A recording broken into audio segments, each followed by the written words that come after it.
Okay, now this question is pretty the first question is not so hard at all, but the second question is very challenging, I think. It's like, holy cow. But anyways, here we go.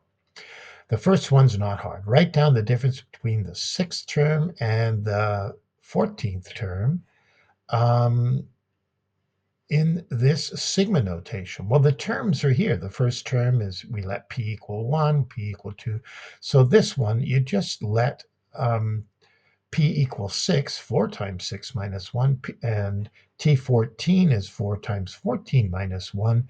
So t14 is 55, t6 is 23, and you subtract. The difference between them is 32. Well, that was a nice, easy 2 marks. But the next one's pretty darn hard. It says, this number, they're not telling you where it starts from, but when you add up a certain number all the way up to 117, not from 1 to 117, but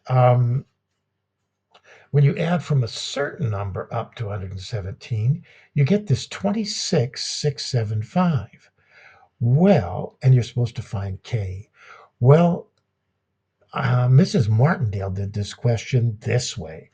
She thought from K to 117 is this number 26,000. But what if we looked at from if we just went the first 117 numbers and we added them up? So the first number would be the first term would be 3, and then we went up to 117.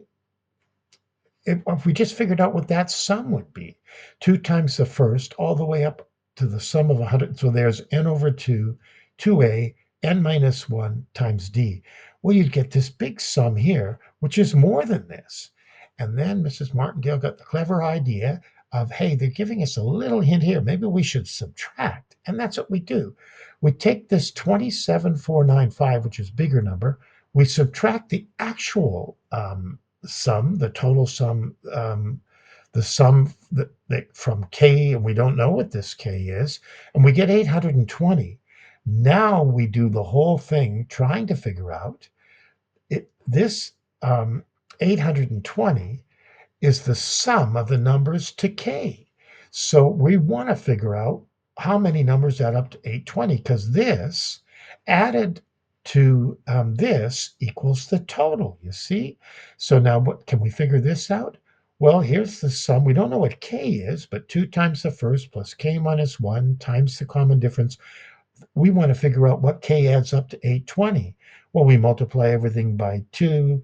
We go minus 4 times 6. We work it out a bit. We get minus 4 squared. We divide by negative 2. Then we factor this, and that might take you a little while. And you get k equals 21. And that is the answer. Now, that's a nice, clever way to do it. I think it's maybe the best way. Maybe there's more than one way. Look at the way I did it. I thought, I can't figure out what this k is. What if I started with the 117th term and went backwards? So the 117th term, if you put it 4p minus 1, is 467. I may get the first term, and now I'm going to go down 4 and get it to add up to this. And that's what I did. I've got a common difference of minus 4. I'm going to go and I'm going to figure out what n is. And then so I did it, got a quadratic, factored, and I got n is 97. But 117 minus k plus 1 equals 97. Hey, I got k is 21. So I did it a nasty way there. I get, well, a complex way. But the question was hard. That's all there is to it. It was a pretty hard question.